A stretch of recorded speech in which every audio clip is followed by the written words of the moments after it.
An affair in the Salinas Valley. During summers as a boy, Steinbeck worked as a hired hand on local ranches. Born February 27, 1902 in Salinas, California, he took in the sights, sounds and smells of the valley he called home, and they made their mark on him. His first stories were written as a teenager in the house where he was born. Thus began John Steinbeck's love affair with the valley of his birth, an affair that would take him from a struggling writer to a Pulitzer Prize-winning author celebrated around the world. Steinbeck spent his youth soaking up the rich agricultural valley that would become the setting of many of his novels and stories. But Steinbeck's relationship with the town of Salinas was a turbulent one.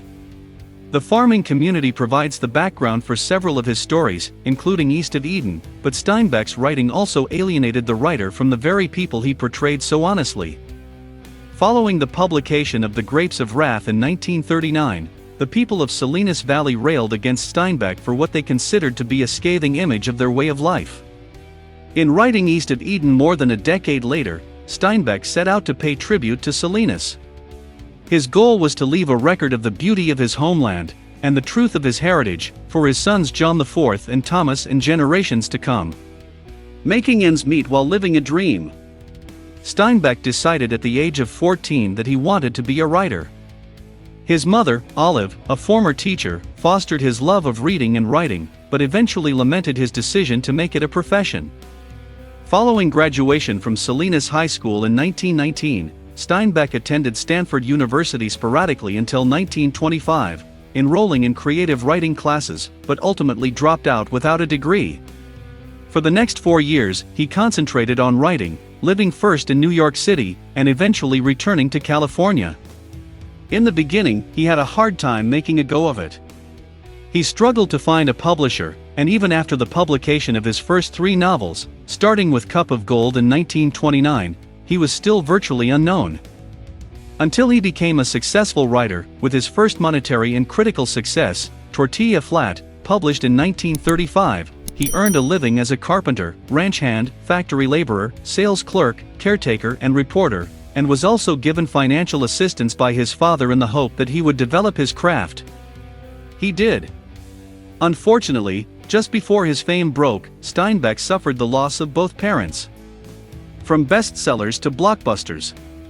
Steinbeck's most famous novel, The Grapes of Wrath, 1939, is a landmark of 20th-century American literature. It tells the story of Oklahoma migrant workers and California growers in the darkest days of the California Depression. The novel won the Pulitzer Prize in 1940 and catapulted Steinbeck into his generation's literary elite. His 34 works of fiction and non-fiction, most written during a very prolific period from 1935 to 1965, are varied in subject and convey his enthusiasm and curiosity about the world. They are honest. They are real. Other notable works include Tortilla Flat, Of Mice and Men, Sea of Cortez, Cannery Row, The Pearl and East of Eden. He considered the last his epic the novel he was born to write. After it was finished, he wrote the majority of his non-fiction, penning the travelogue Travels with Charlie, an adaptation of the classic Arthurian legend Morte d'Arthur, and a book of essays titled America and Americans. Steinbeck was also very prolific in film. Unlike many writers, he became deeply involved in several adaptations of his works, forging lifelong friendship with such directors as Elia Kazan, writing a few scripts himself, and spending time helping to rewrite storylines. Of Mice and Men, The Grapes of Wrath, Tortilla Flat, The Pearl, The Red Pony and East of Eden were all successfully adapted for the screen and brought him further fame and fortune. The myth, the legend. Steinbeck lived a life of active observation. He was intensely curious and also intensely private. Many of his closest relationships were strained by his unwavering commitment to his work. Steinbeck's friendship with marine biologist and philosopher Edward F. Ricketts, Doc, as he is portrayed in a number of Steinbeck's works, was profoundly influential in shaping his views. Together they wrote Sea of Cortez in 1941, and the loss of his friend to a train accident in 1948 left him bereft, without the intellectual companion whose friendship he'd long cherished. Steinbeck married 3 times. His first wife Carol was very involved at the beginning of his career. She provided editorial advice, unwavering support and hours of commitment typing his handwritten notes into finished drafts. Gwyn Conger, his second wife, was the mother of his sons Tom and John. In 1949 he met his third wife, Elaine. Steinbeck and Elaine, who were very bonded, remained together for the rest of his life, spending most of their time in New York and Sag Harbor. His later years were spent writing and traveling extensively. He was recognized as one of America's most beloved writers. One of the pinnacles of his career was accepting the Nobel Prize for Literature in 1962, where he paid tribute to the written word and his literary debt to contemporary William Faulkner. John Steinbeck died in New York City on December 20, 1968. Steinbeck's ashes are buried in his family plot in Salinas, California. In 1931, Steinbeck and wife Carol purchased 2 mallard ducks, Aqua and Vita, to stock the fish pond at their Pacific Grove cottage. The ducks had to be sold later to purchase writing paper for To a God Unknown. Carol Steinbeck wrote humorous poetry which she published under the name Amnesia Glasscock.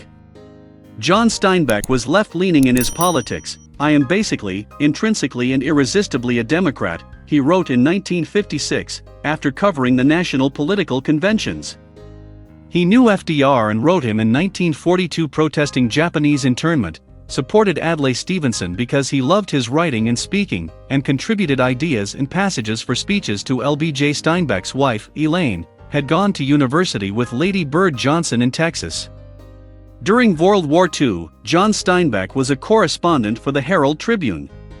His columns were syndicated nationwide, except in Oklahoma, which had yet to forgive him for writing The Grapes of Wrath. In 1953, a year or so after East of Eden was published, Steinbeck suffered the first of several small strokes during which he would trip or become disoriented. He was also treated for anxiety and manic depression by psychologist Gertrudis Brenner, a friend of his literary agent, Elizabeth Otis. After the assassination of President John F. Kennedy, Jacqueline Kennedy approached Steinbeck to write the official biography of the late president. John and his third wife, Elaine, had been in Warsaw, Poland when President Kennedy was shot. According to Elaine Steinbeck, John asked her if he could take Charlie, her dog, on his trip around America. Worried about John's health and his being alone on the road, Elaine responded enthusiastically, "That's wonderful. If you get in trouble, Charlie can go for help. If there's danger, Charlie can warn you." John responded, "Elaine, I'm taking Charlie, not Lassie." Years after her husband's death, Elaine Steinbeck went into a bookstore in Japan, asking if they carried copies of The Grapes of Wrath. The owner was puzzled, not recognizing the title.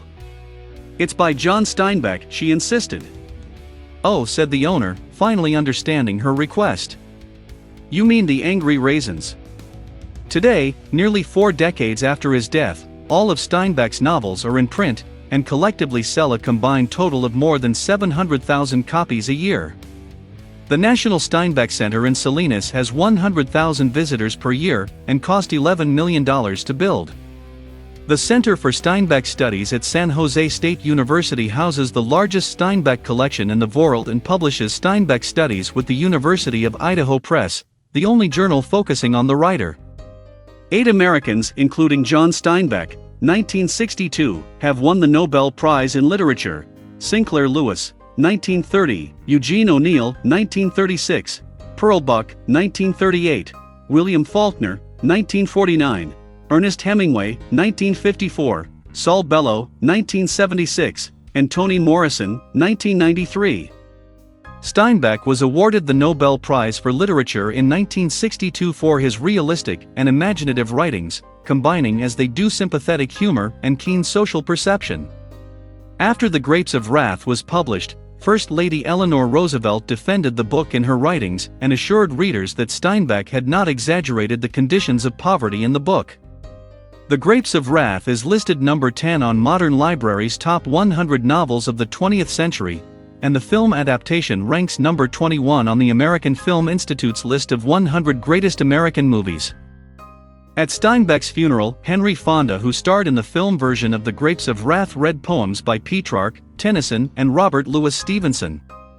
The Grapes of Wrath has been translated into at least 43 languages. Copies of The Grapes of Wrath were burned on the curb of the Salinas Public Library and on the sidewalk in Bakersfield, California. Steinbeck's Of Mice and Men was the most frequently banned books in the 1990s. The original working title for Of Mice and Men was Something That Happened, to reflect the theme that sometimes things happen that simply show the way life is. Left alone one night, Steinbeck's new puppy, Toby, ate the original manuscript of Mice and Men after Steinbeck was about half finished with the novel. I was pretty mad, but the poor little fellow may have been acting critically, he wrote his agent. Early in his career, Steinbeck burned the manuscripts of between 60 and 70 short stories that he had written. I am writing so well now that I don't want the old stories around anymore.